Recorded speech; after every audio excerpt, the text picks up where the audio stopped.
Snake, legend has it, a place called Isla del Monstruo is near Costa Rica. Isla del Monstruo? It was discovered in the 18th century by Caribbean pirates sailing over to the Pacific.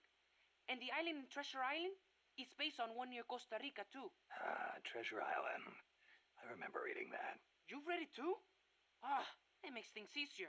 In Nicaragua, we too have a story about a group of pirates that encountered a flying monster out at sea. Some even say they landed on this monster island, though we still don't know exactly where it is. That's the reason I've always wanted to come to Costa Rica. Ha! I see. Ooh, I heard another story about a talking cat that lives somewhere in Costa Rica.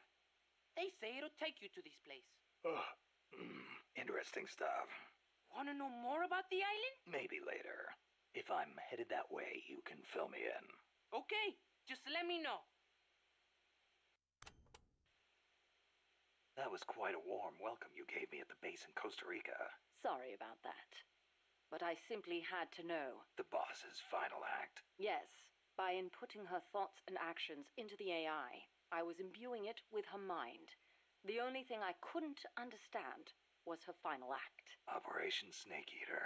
Official history says she betrayed her homeland and defected to the enemy and was killed by you. But it didn't make sense. The boss would be the last person on Earth to betray her country. It was logically inconsistent. It was, wasn't it? That internal inconsistency prevented the AI from activating properly. Just as Hal malfunctioned in the film. I understood the reasoning, but I had to have proof. Proof of her final act, her true intentions, one way or another. So you tried to squeeze it out of me, huh? As a matter of fact, I did. Your silence was the very answer I was looking for. That white horse the boss rode. The Andalusian, yes. How'd it get to Costa Rica? I went looking for it. It was her final witness. Even if it couldn't speak, I found it and brought it here. Where? I thought for sure it'd be blown to ashes by those MiGs. I searched the ends of the earth for that horse, and found it at last in a horse market in Britain. Britain? Are you saying it came all the way over the Ural Mountains, through Europe, and across the English Channel? Who knows, really? Perhaps someone took it there. Wait, the thought never occurred to you that it might be a different Andalusian that only looks the same? I can't prove it. Or rather, I couldn't. What do you mean? You should know best of all. That horse wouldn't let anyone ride it. And believe me, I nearly killed myself trying. The only one it allowed on its back was you. That was the proof. Though I hate to admit it.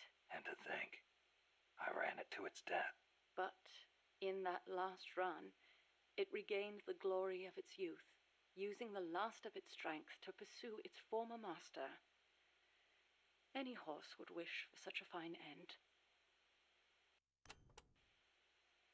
What do you make of Peace Walker's final act?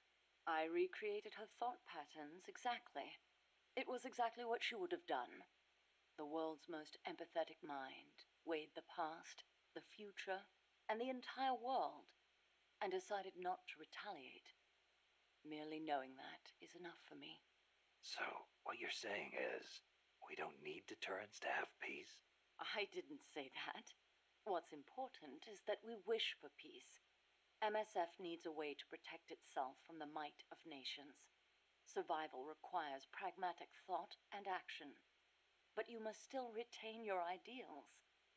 If the gap between reality and those ideals ever leads you to lose them, I doubt MSF will survive.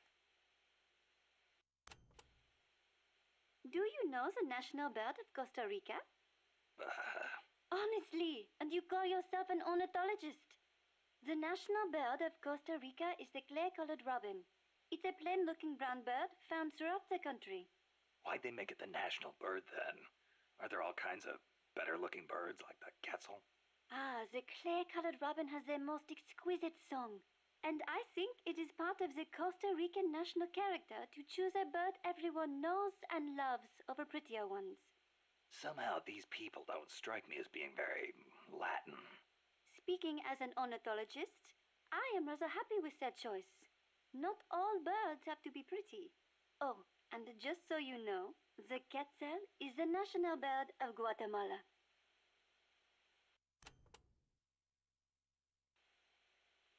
The scarlet macaw and the great green macaw are also representative birds of Costa Rica. Macaws are a type of parrot, enormous, stately birds. Macaw. I think I've heard that name somewhere before. But of course you have. You are an ornithologist, no? Stop it. So, tell me, where do macaws live in Costa Rica today? Oh, come on now. I am only teasing you. Macaws live not in the cloud forests, but in the rainforests on the Pacific side of Costa Rica. In the past, they were a common sight all across the country. But lately, the population has decreased dramatically. One possible cause is the pesticide sprayed to facilitate large-scale banana cultivation. Evicted from their own land, huh? Thankfully, conservation efforts have been gaining some momentum lately. Speaking of the Algerian War of Independence, you ever hear of the Day of the Jackal? Ah, you mean the novel that was made into a movie last year? The OAS, a militant French underground group, plots to assassinate de Gaulle, hiring a hitman known as the Jackal. Readers know that de Gaulle was not killed, but it is still so exciting. If someone was going to try to eliminate me, I would hope they would be as thorough as the Jackal, to know everything about me without me suspecting a thing. Oh, yeah? I wonder if my birds feel the same way. I wonder.